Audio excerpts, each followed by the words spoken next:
할렐루야. 이 저녁에도 천국을 향해서 힘차게 달려가시길 바랍니다. 오늘은 우리가 예레미야 9번째 시간으로 하나님의 재난경보라는 제목으로 같이 말씀을 나누도록 하겠습니다. 우리가 가끔씩 우리나라에 지진이 일어날 때가 있어요. 얼마 전에도 저쪽에 지방에서 지진이 한번 났었죠. 새벽에 지진이 나서 재난 문자가 막 울렸어요. 근데 이 재난 문자가 울릴 때 보면 결코 그렇게 소리가 듣기 좋은 소리는 아니에요. 약간 사이렌 소리 비슷하게 그렇게 울립니다.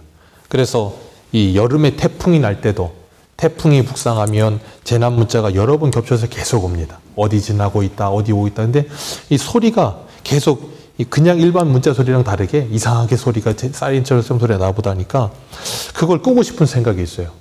그래서 저도 그걸 어떻게 끄는지 몰라가지고 인터넷에 검색을 해봤어요. 재난 문자 끄는 방법. 그래서 보니까 인터넷에 상세하게 설명이 잘 돼 있더라고요. 소리가 듣기 싫으니까 사람들이 그걸 끄고 싶어가지고 막 찾다 연구해갖고 이제 인터넷에 엄청 올려놨어요. 그래서 뭐 어떻게 들어가서 뭘 누르면 알림이 꺼지거나 소리가 꺼지거나 아니면 둘 다 꺼지거나. 그래서 이제 재난 문자를 끄는 방법이 쭉 상세하게 나와 있어요. 왜 그런가 하면 그 소리를 듣고 싶지가 않아서. 왜 그런가 하면 재난 문자가 오기는 오는데 그게 그렇게 몸에 와닿게 재난으로 우리에게 오지 않다 보니까 그게 중요하다고 생각을 하지 않는 거예요. 그러니까 안 왔으면 좋겠다고 생각하는 거예요. 오늘 본문에 보면 이스라엘 백성들이 딱 그 심정인 거예요. 하나님께서 그들에게 재난 문자를 자꾸 보내시는데 그들은 그 소리가 듣기 싫은 거예요. 그러니까 이 소리 좀 껐으면 좋겠다. 어떻게 꺼야 되나. 그리고 심사숙고하면서 그 소리를 자꾸 끌려고 하는 거예요. 그래서 이사야 30장에도 보면 하나님께서 선지자를 보냈더니 이스라엘 백성들이 뭐라 그래요? 선지자에게 너희들은 옳은 것을 말하지 말라. 선견자에게 선견하지 말라. 부드러운 말을 하라. 우리 듣기 좋은 소리하고 듣기 싫은 소리는 제발 좀 하지 좀 마라. 그러면서 뭐라 그래요? 하나님으로 우리를 떠나시게 하라. 하나님이 우리와 함께하는 것 자체가 이제는 싫다는 거예요. 하나님이 없었으면 좋겠다는 거예요. 마치 사춘기 아이들처럼. 오늘 11절과 12절을 보면 하나님께서 뜨거운 바람을 광야에서 불어오신대요. 그 헐벗은 산에서 뜨거운 바람이 불어오는데 그 바람이 불어오면 그 바람으로 인해서 모든 것이 다 말라버려요. 이 뜨거운 바람이라는 단어가 시로코라는 열풍인데 그 열풍이 한번 불면 그 열풍이 한 번 확 지나가고 나면 그게 한 번에 그냥 한 번 불고 마치는 게 아니잖아요. 계속 연이어서 계속 부는 거예요. 그러다 보면 곡식 뿌리까지 말라버린대요. 그 열풍이 얼마나 강한지. 그래서 그런 바람이 확 부는 것처럼 하나님께서 12절에는 나를 위해 그 강한 바람을 불리라. 11절에는 뜨거운 바람이 불 것이고 12절에는 더 강한 바람이 불 건데 누구를 위해 분다고요? 하나님을 위해 분다는 거예요. 하나님을 위해서 누구에게 불게 한다는 거예요? 이스라엘 백성들에게 불게 하겠다는 거예요. 그걸 그들에게 심판을 내리신다 그러는 거예요. 하나님께서 강한 바람으로 그들에게 불게 하여서 마치 곡식들이 그 뿌리까지 말라버리듯이 그들을 황폐하게 만들어 버리시겠다라고 말씀하시는 거예요. 그 강한 바람이란 우리가 잘 알고 있다시피 바벨론을 말하고 계시는 거예요. 느부갓네살을 통해서 바벨론이 남유다를 3번이나 공격하여 남유다를 완전히 진멸시켜버리는 그런 일들이 일어나게 하세요. 그 일이 일어나기 전까지 하나님께서 지금 뭐하고 계신다고요?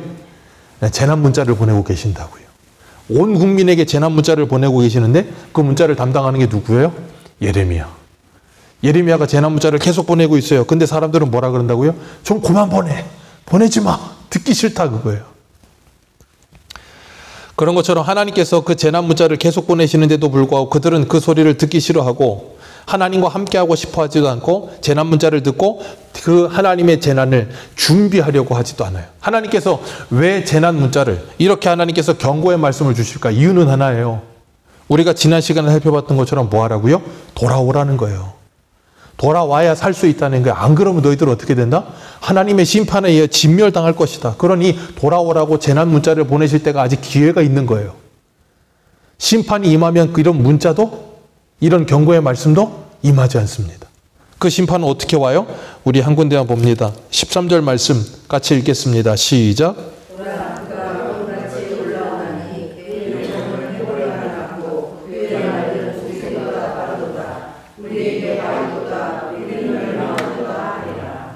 하나님의 심판은 어떻게 온다고요? 순식간에.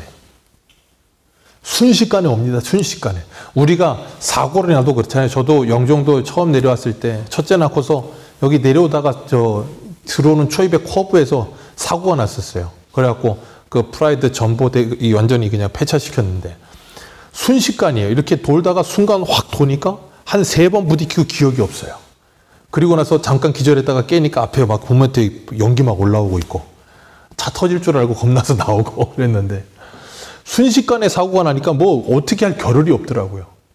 하나님의 진노와 하나님의 심판은 그렇게 순식간에 찾아온다는 거예요. 그걸 준비할 겨를도 없어요. 그냥 순식간이에요. 그래서 우리 한 군데만 읽겠습니다. 데살로니가 전서 5장을 한번 보세요. 데살로니가 전서 5장입니다.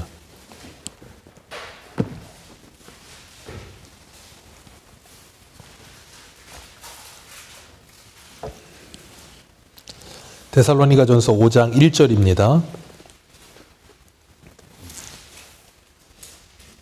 우리 5장 1절부터 8절까지 데살로니가 전서 신약성경 331페이지 한번 읽어 내려가겠습니다. 같이 읽습니다. 시작. 형제들아 때와 시기에 관하여는 너희에게 쓸 것이 없음은 주의 날이 밤에 도적같이 이를 줄을 너희 자신이 자세히 알기 때문이라. 그들이 평안하다 안전하다 할 그때에 임신한 여자에게 해산의 고통이 이름과 같이 멸망이 결코 피하지 못하리라. 형제들아 너희는 어두움 있지 아니하며 그 날이 도둑같이 너희에게 임하지 못하리니 너희는 다 빛의 아들이요 낮의 아들이라.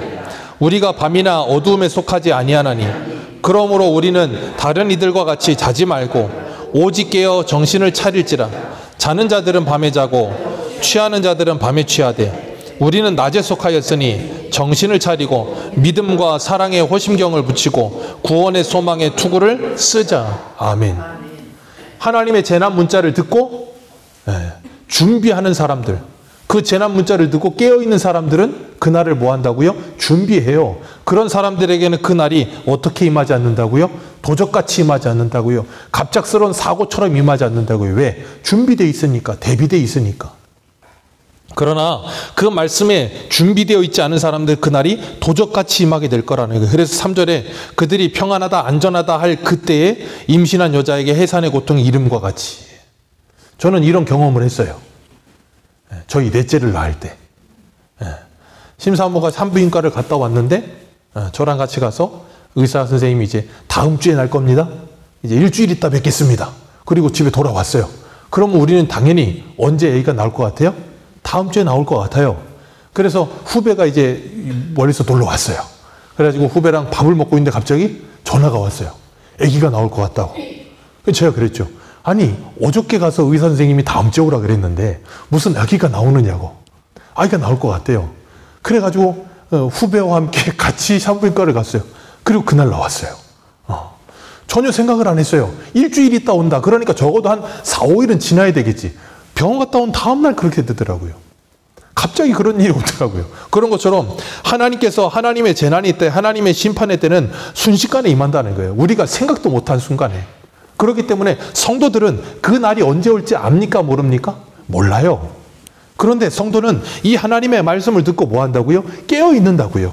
그 깨어 있음이 뭐예요? 믿음으로 살아감이에요. 그래서 로마서 13장 한 군데만 더 볼까요? 로마서 13장 한 군데만 더 보겠습니다. 로마서 13장 11절.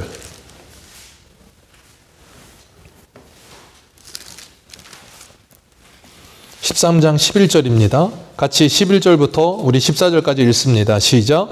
또한 너희가 이 시기를 알거니와 자다가 깰 때가 벌써 되었으니 이는 이제 우리의 구원이 처음 믿을 때보다 가까웠습니다. 밤이 깊고 낮이 가까웠으니 그러므로 우리가 어두움의 해를 벗고 빛의 갑옷을 입자. 낮에와 같이 단정히 행하고 방탕하거나 술 취하지 말며 음란하거나 호색하지 말며 다투거나 시기하지 말고 오직 주 예수 그리스도로 옷 입고 정욕을 위하여 육신의 일을 도모하지 말라. 이것이 어떻게 가능하다고요? 하나님의 재난의 말씀을 듣고 그 말씀이 믿어지는 사람에게는 그 날이 다가오고 있음이 믿어진다 그 말이에요. 그렇기 때문에 뭐 한다고요? 빛의 자녀들처럼 이 땅을 살아가기 시작할 거라는 거예요. 이건 우리가 노력하는 문제가 아니고 믿음의 문제예요. 우리는 신앙생활을 자꾸 내가 노력하고 애쓰는 것이라고 착각하시면 안 돼요. 믿음의 문제입니다. 이 말씀이 믿어지는 사람과 믿어지지 않은 사람은 구별되는 거예요. 그래서 마태복음 25장에도 양과 염소의 비유를 말씀하시잖아요. 양들과 염소 둘 다 자기들이 언제 그렇게 했는지 몰라요. 작은 자에게 하나인 것이 나에게 한 것이다 그러면서 헐벗은 자에게 먹을 걸 주고 그러면서 쭉 이야기할 때 양들이 뭐라 그래요? 우리가 언제 그랬습니까? 그러고 염소들도 뭐라 그래요? 우리가 언제 그랬습니까? 그러잖아요. 그건 뭐예요? 자기들의 그냥 생활과 삶이에요. 생활과 삶이 이 말씀을 믿고 하나님을 따르는 예수 그리스도를 따르는 사람들은 일상생활 속에 믿음으로 사는 거예요. 그런데 그렇지 않은 사람들은 일상생활에서 믿음 없이 사는 거예요. 그것이 곧 뭐예요? 그 사람의 믿음이에요. 다른 무엇이 아니라고요. 그래서 마태복음 7장에 들어가잖아요. 나더러 주여 주여 하는 자마다 아버지의 집에 들어갈 것이 아니요 내 아버지의 뜻대로 행하는 자라요. 그러니까 입으로 주여 주여가 아니라 그걸 정말로 믿고 믿는 사람은 반드시 뭐가 나오게 돼 있다고요? 생활과 삶. 그걸 통해 하나님은 우리의 믿음을 보시는 거예요. 다른 무엇이 아니라. 그러니까 우리가 이 땅에서도 하나님이 우리에게 그래서 사랑과 믿음은 눈에 보이지 않아요. 근데 사랑과 믿음은 또 눈에 보입니다. 어떻게 해요? 표현을 통해서 드러나게 돼 있어요. 반드시. 그래서 야고보 사도는 뭐라 그래요? 믿음은 행함으로 온전하여진다. 행함으로 온전하여지지 행함이 없는 믿음이란 있을 수가 없다는 거예요. 그렇기 때문에 하나님께서는 우리들에게 이 재난의 말씀을 듣고 준비하고 대비하라라고 말씀하시면서 14절 말씀에 이렇게 말씀하세요. 오늘 본문에 예루살렘아 너희 마음의 악을 씻어버려라. 그리하면 뭐하리라? 구원을 얻으리라.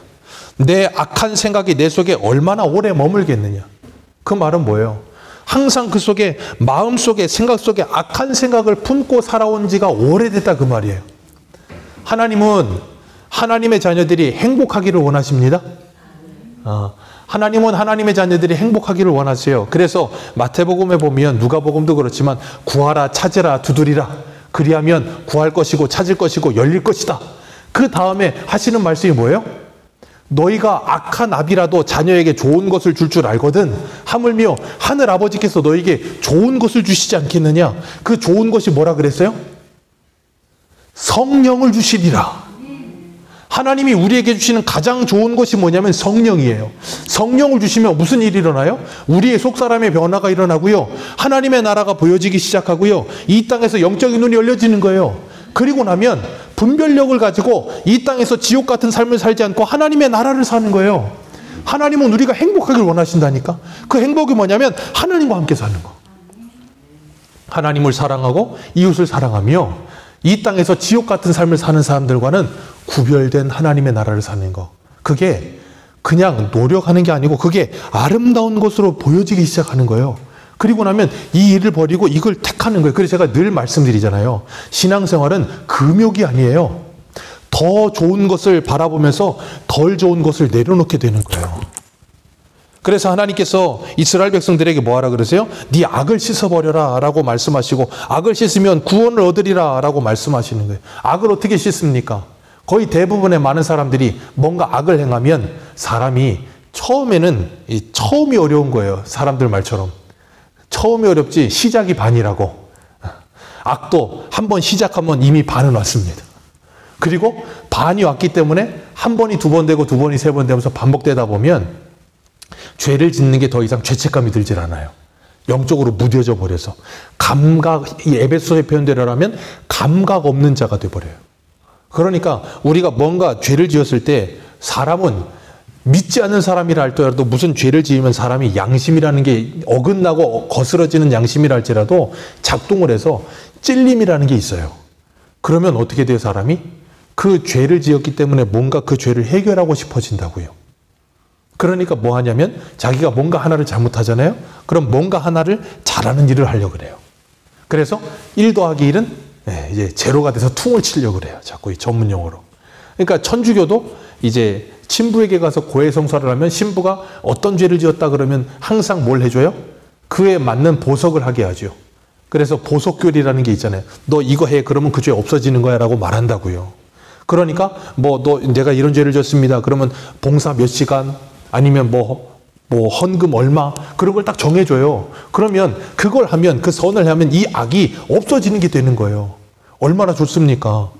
그러니까 믿지 않는 사람들도 그런 생각을 갖는다니까요. 뭔가 하나 잘못하면 하나 좋은 걸 해주면 된다고 생각을 해요. 근데 하나님은 그렇게 말씀하지 않아요. 뭔가 하나 잘못된 것이 해결되기 위해서 뭔가 하나를 잘하면 해결되는 게 아니라 그 죄를 씻기 위해서 뭐 해야 되냐면 하나님께 나와야 된다는 거예요. 그리고 우리의 죄를 하나님께 고백해야 된다는 거예요. 그래야 하나님께서 그 죄를 해결해 주신다는 거예요. 그래서 이사야 1장에 뭐라 그래요? 너희 죄가 주홍 같을지라도 눈과 같이 희어질 것이다. 그러니 뭐 해라? 나와서 그거 숨기지 말고 하나님께 다 고하라는 거예요. 근데 우리는 자꾸 그걸 꼼꼼 숨겨두려고 그래. 하나님께 고할 생각을 하지 않아. 왜? 그게 너무 달콤해. 한 번 짓고 두 번 짓고 반복되다 보면 그게 죄로 느껴지지도 않아. 이제는 그게 삶이 되고 자연스러운 줄 알아. 그래서 다윗이 시편 51편 10절에 이렇게 고백해요. 하나님이여 내 속에 정한 마음을 창조하시고 내 안에 정직한 영을 새롭게 하소서. 내 안에 정한 마음을 창조해 주옵소서. 왜? 내 안에는 오늘 본문 14절의 말씀처럼 그 악한 생각이 오래도록 있어서 이게 벗어지질 않기 때문에 정한 마음을 하나님이 창조해 주셔야 되는 거예요. 그리고 정직한 영을 새롭게 하여 주옵소서. 나를 고쳐 주옵소서라고 기도하는 거예요. 그러면 하나님께서 뭐 하신다고요? 우리에게 회복을 주신다는 거예요. 그래서 오늘 새벽에 우리가 신명기 32장 43절에서도 너희 민족들아 주의 백성과 즐거워하라. 주께서 그 종들의 피를 갚으사 그 대적에게 복수하시고 자기 땅과 자기 백성을 위하여 속죄하시리라. 대적에 대하여 하나님께서 복수하시고 자기 백성에게 속죄하시리라. 그 속죄가 누구를 의미한다 그랬어요? 예수 그리스도의 대속의 은혜라 그랬잖아요. 그 대적을 복수하시고 그 대적이 누군데요? 우리요. 로마서 5장에 뭐라 그래요? 우리가 아직 하나님과 원수 되었을 때에. 우리가 바로 하나님의 대적이었다니까요. 그런데 하나님이 우리를 대신하여 누구를? 예수 그리스도를, 하나님의 원수인 우리를 대신하여 예수 그리스도를 원주인 것처럼 그 십자가에 죽이셨다고요.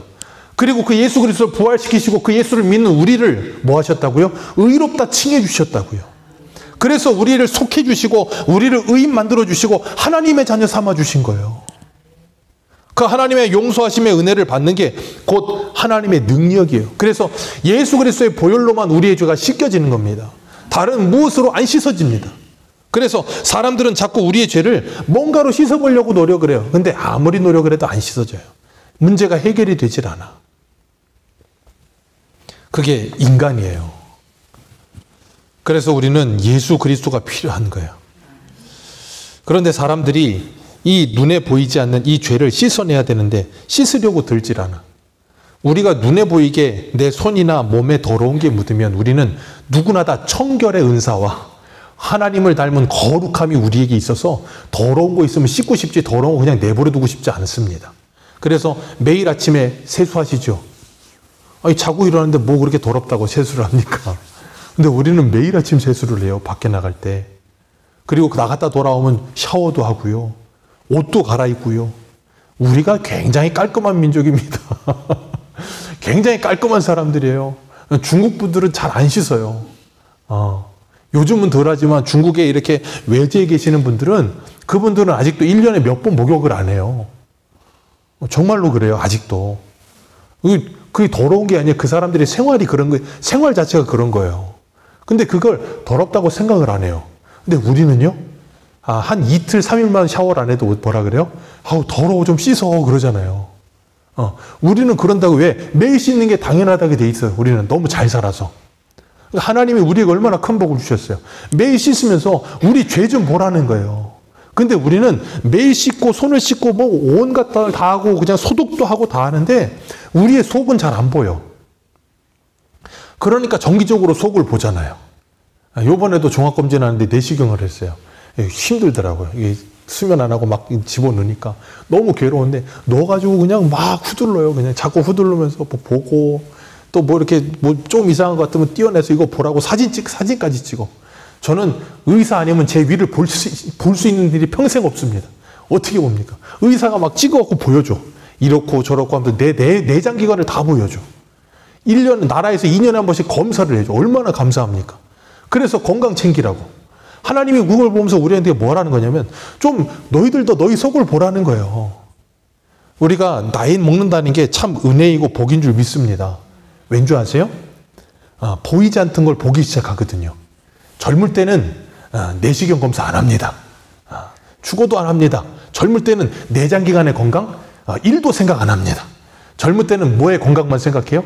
헬스.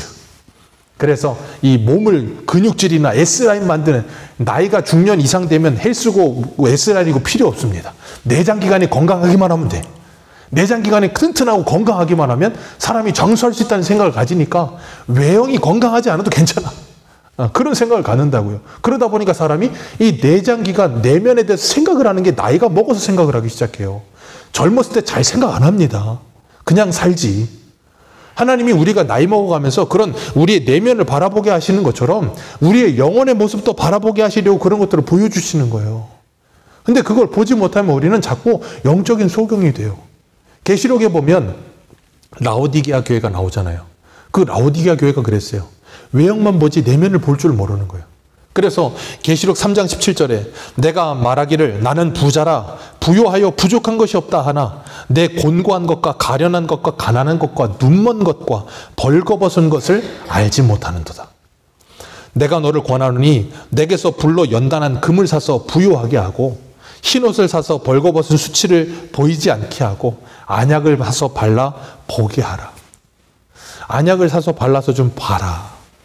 너희들이 얼마나 지금 가련하고 수치스럽고 얼마나 지금 가난한가 봐라. 라오디게아 지역은 부자 동네였어요. 이 안약을 사서 발라 그런 표현이 나오잖아요. 거기에서 전 세계적으로 유명한 안약이 있었어요. 그러다 보니까 전 세계로 안약이 잘 팔려. 그러니까 돈이 많아. 그러다 보니까 교회 안에도 돈이 많은 거예요. 그러니까 뭐 하냐면 우린 부족한 게 없고 부요하다라고 착각을 하는 거예요. 그러니까 하나님께서 그런 그들에게 말씀하시는 거예요. 너희들은 영적으로 가장 가난하다. 너희들은 영적으로 가장 수치스럽고 지금 가장 병들어 있다. 그걸 제발 좀 봐라라고 말씀하시는 거예요. 그 말씀이 오늘 한국교회에게 하시는 말씀처럼 들려요. 오늘 한국교회는 부족한 게 없어요. 넘칩니다. 그런데 우리의 내면이 너무나도 헐벗어 있고 가련하고 부족하고 병들어 있다는 걸 보지를 못해. 하나님이 우리에게 영적인 내시경을 집어넣어서 그걸 자꾸 보라고 사진 찍어주시는 거예요. 그게 뭐예요? 우리의 생활 속에 어려움들이 문득문득 찾아오는 거예요. 그걸 눈으로 보고 내 영적인 상태를 확인하라는 거예요. 그러질 못하면 우리는 영적인 소경이 되어서 계속 하나님과 멀어지는 거예요. 그래서 이사야 30장에 22절에 이렇게 말씀하세요. 너희가 너희 조각한 우상을 입히는 과 부어 만든 우상에 올린 금을 더럽게 하여 불결한 물건 던짐같이 던지며 이르기를 나가라 하리라. 우리 속에 온갖 우상들을 더러운 물건처럼 던져버리면서 나가라 그런다는 거예요. 언제요? 너희에게 스승이 오면. 그 스승이 누군데요? 성령. 성령께서 우리 안에 찾아오시면 우리 안에 하나님의 말씀의 빛이 밝히 비춰지는 거예요. 그러면 내 안에 더러움이 보이기 시작하는 거예요. 그러니까 성도가 이 땅을 살아가면서 거룩해지는 이유는 딱 하나예요. 성령께서 우리와 함께 하시기 때문인 거예요. 그리고 나면 예레미야 5장의 말씀처럼 모든 어두움 무엇으로 드러난다고요? 빛으로 드러나게 되는 거예요. 그게 우리에게 복이에요. 그럴 때 뭐 한다고요? 구원함을 얻느니라. 이 구원함을 얻는다는 건 우리가 예수 그리스도를 믿고 지옥에서 천국으로 구원을 받는다는 말도 되지만 또 뭐냐면 우리의 일상생활 속에 죄로부터 우리가 구원함을 받는다 그 말이에요. 우리가 예수 믿고 천국 가는 하나님의 백성이 됐음에도 불구하고 우리 안에 여전히 죄의 본성과 죄의 습성들이 그대로 남아있어서 우리를 뭐예요? 죄로 자꾸 끌어가잖아요. 그래서 옛생활, 예수 믿기 전의 생활로 계속 끌고 가잖아요. 거기서 우리가 뭐예요? 묶여 살고 있잖아요. 거기서 해방되고 자유를 얻기 위해서 뭐 해야 돼요? 그게 죄로 보여야 되는 거예요. 더러운 물건 버리는 것처럼 버릴 수 있으려면 성령의 조명하심과 그걸 죄로 깨닫는 은혜가 있어서 그걸 내어 던지는 것처럼 버려야 거기서 뭐예요? 풀려나고 자유를 얻는 거예요. 그걸 구원받는다 그러는 거예요. 그래서 지금도 우리는 뭐 하고 있어요? 구원받고 있는 거예요. 그래서 예수님 뭐라 그랬어요? 몸을 씻은 사람은 발만 씻으면 된다라고 말씀하시는 거예요. 발 씻지 않는 자는 뭐 하다고 베드로에게 뭐라 그러셨어요? 나와 상관없는 자니라. 그렇기 때문에 우리가 이 땅을 살아가면서 예수 그리스도를 믿고 구원함 받은 하나님의 백성으로 산다는 건 하나님의 그 거룩하심에 참여하는 사람들이 되는 거예요. 우리 한 군데만 볼까요? 신약성경 베드로전서 베드로후서 1장을 한번 보겠습니다. 베드로후서 1장.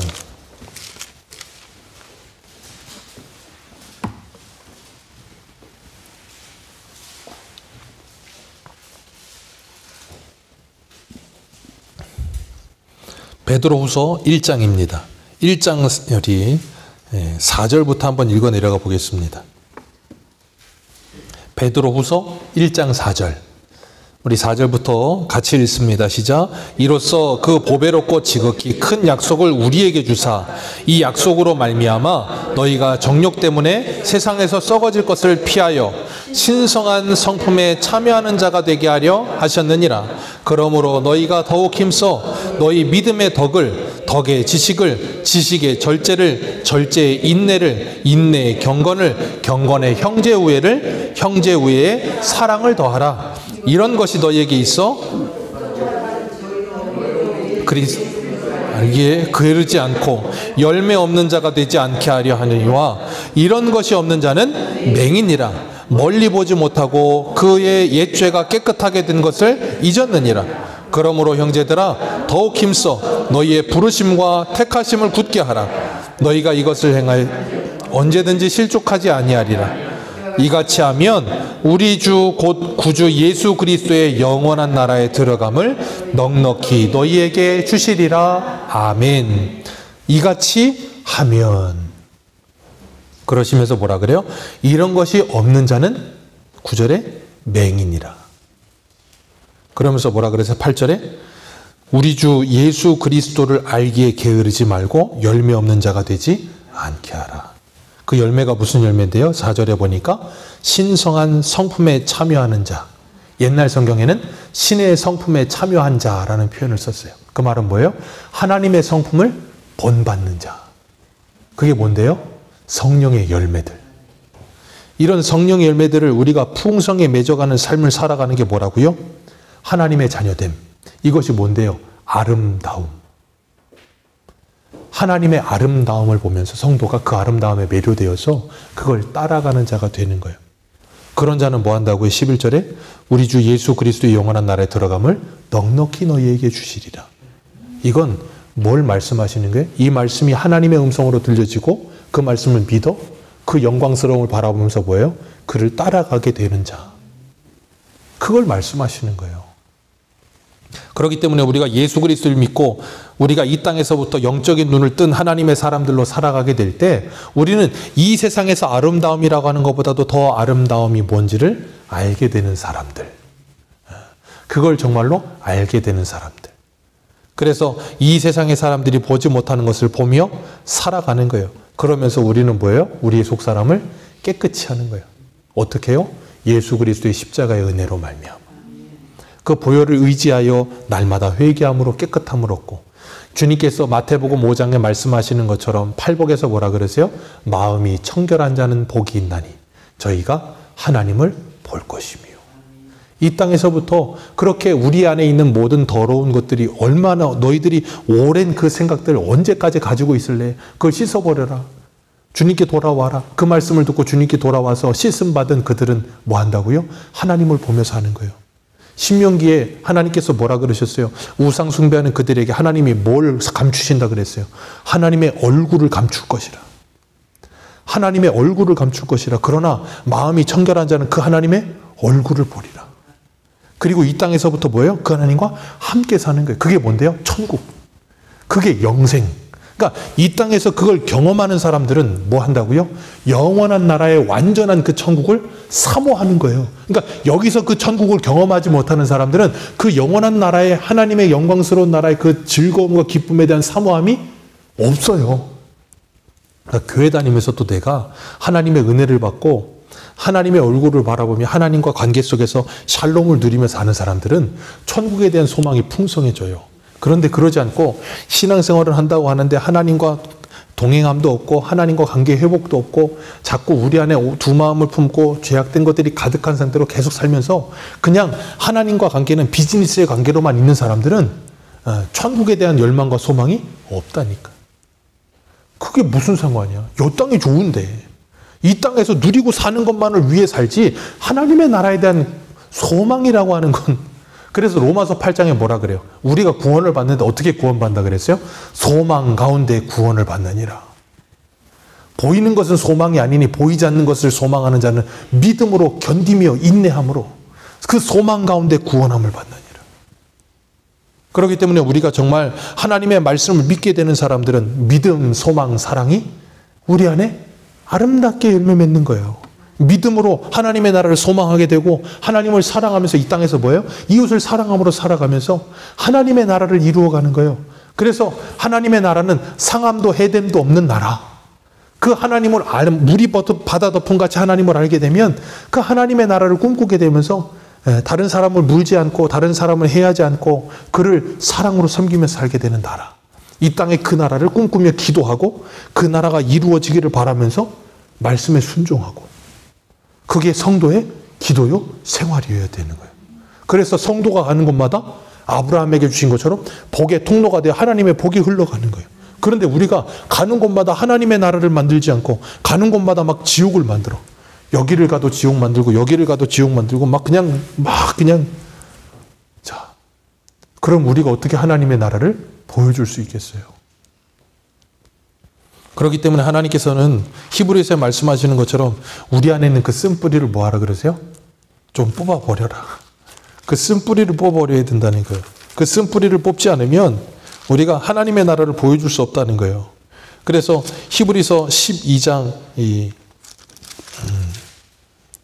어디냐?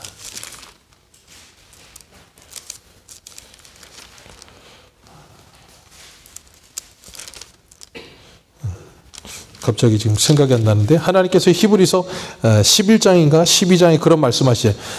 모든 사람과 더불어 화평함을 이루라. 그것이 아니면 하나님을 보여줄 수 없느니라 그렇게 표현하고 계세요. 우리가 하나님을 보여주고 우리가 예수 그리스도를 보여주는 하나님의 사신이 되어 이 땅을 살고 있다고요. 그렇기 때문에 우리가 하나님의 말씀을 듣고 우리 안에 있는 모든 악을 씻어버리고 주님과 동행하는 삶을 살아가면서 다른 사람을 대할 때 그들에게 그것이 무엇이 되냐면 오늘 본문 15절에 나오는 소리의 선포가 되는 거예요. 우리가 말로만 사이렌의 문자를 내는 게 아니라 우리의 삶이 사람들에게 뭐가 된다고요? 하나님의 경고의 소리가 되는 거예요. 하나님은 17절 말씀 오늘 본문에 보면 그들이 이런 하나님의 심판을 받게 되는 이유가 하나님을 거역하기 때문이고 그들의 행위와 길이 그들을 이 모든 일이 일어나게끔 만든 일이 되었다라고 말씀하고 있어요. 그러니까 우리의 행위가 우리의 심판을 뭐하고 있어요? 자초하고 있는 거예요. 하나님께서는 우리들이 이 땅을 살면서 모든 게 원인과 결과라고 말씀하진 않으세요. 때로는 욥과 같이 원인 없이도 하나님께서 그런 일을 주시기도 하세요. 그러나 많은 부분에 있어서는 우리의 죄로 인한 원인으로 인하여 하나님의 징계가 우리에게 올 때가 많아요. 그럴 때 우리는 뭐 해야 돼요? 하나님 앞에 엎드려서 회개해야 되는 거예요. 하나님의 경고의 말씀을 듣고 주님 앞에 엎드려야 되는 거예요. 그리고 그 말씀을 정말로 받은 하나님의 사람들은 이런 심정이 되는 거예요. 19절. 19절 같이 읽습니다. 시작.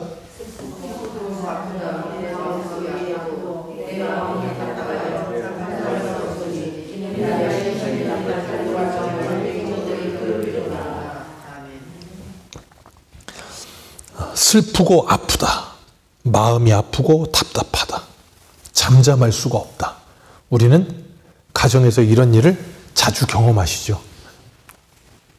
애통하면서 내 남편, 내 아내, 내 자녀를 보면서 슬프고 아프죠.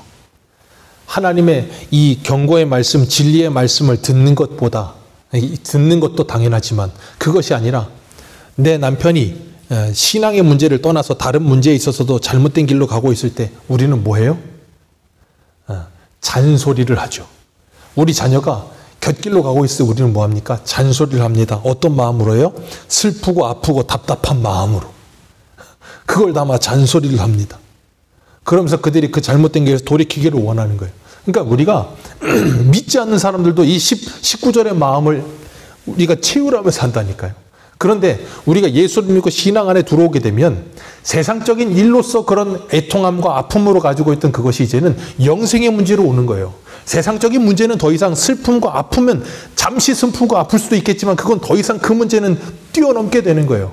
그러니까 자녀들이 이 땅에서 공부를 좀 못하든 아니면 돈을 좀 못 벌든, 아니면 조금 뭘 이렇게 좀 부족하든, 그걸 넘어서서 영생의 문제, 내 가족의 영생의 문제, 내 자녀의 영생의 문제, 내 배우자의 영생의 문제를 놓고 가슴 아파하기 시작하기 때문에 우리는 뭐예요? 그들에게 이 영적인 사이렌을 계속 울리는 거예요. 그럼 그들은 어떻게 한다고요?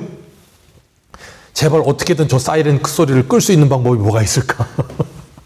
이렇게 꺼야 되나 저렇게 꺼야 되나, 그걸 골머리 연구한다고요. 그걸 골머리 연구하는 그들에게 우리는 계속 뭐 해야 돼요? 하나님의 말씀을 전해야 돼요. 그래서 우리에게 하나님의 말씀이 정말로 임하면 이 하나님의 마음이 같이 임하게 되는 거예요. 예레미야에게 그랬고요. 에스겔에게도 그랬어요. 그래서 하나님께서 에스겔에게 뭐라 그러세요? 인자야, 내가 내게 이르는 말을 듣고 그 패역한 족속같이 패역하지 말고 내 입을 벌리고 내가 내게 주는 말을 먹으라. 계시록에도 10장에 똑같은 말씀 사도 요한에게도 하시죠. 이 두루마리의 책을 먹어버리라. 입에서는 달지만 속에서는 쓰리라. 그리고 뭐 하라고요? 다시 선포하라. 그 두루마리의 책에 뭐라고 써 있는데요? 안과 박에 애곡과 애가와 재앙의 말이 가록되어 있다고요. 예레미야에게도 애곡과 애가와 재앙의 말, 에스겔에도 애곡과 애가와 재앙의 말, 사도 요한에게도 애곡과 애가와 재앙의 말, 오늘 우리에게도 애곡과 애가와 재앙의 말. 그 말씀이 들려졌기 때문에 뭐 한다고요? 탄식이 나오는 거예요. 그러니까 세상을 바라볼 때 뭐가 나와야 정상이에요? 탄식이 나와야 정상이라고요. 왜? 하나님의 심판으로 지금 직행에 달려가고 있잖아요. 근데 예수 믿고 하나님의 나라를 믿는다는 성도가 세상을 보면서 왜 난 저걸 못 가질까? 하나님 나한테 저걸 좀 더 주세요라고 말하고 있다면 그 사람은 아직 그게 뭔지를 모르고 있는 거예요. 지금 무너져 내릴 건데 그 무너져 내릴 곳으로 날 좀 넣어주세요라고 말하고 있는 거예요. 하나님 거기 넣어주시겠어요? 정말로 하나님의 택한 백성이라면 거기다 안 넣어준다니까. 왜 죽는 길로 왜 넣습니까, 자녀를? 그러니까 거기에 안 넣고 하나님이 끌어내셔서 그걸 바라보게 하시는 거예요. 그러면서 우리에게 말씀으로 자꾸 뭐라 그러시냐면 저건 장망성이다. 계시록 18 무너졌도다 무너졌도다 큰 성 바벨론이요. 너희는 거기서 빨리 나와. 이 말씀을 가장 많이 이용했던 게 옛날 미국의 9.11 테러 일어났을 때 미국의 온 교회가 이 말씀을 이용했었어요. 무너진 일이 세상에서 거기서 나와 하나님의 구원함을 받으라. 하나님은 오늘도 우리에게 그 말씀을 주고 계신다고. 그래서 22절 말씀, 22절 같이 읽습니다. 시작.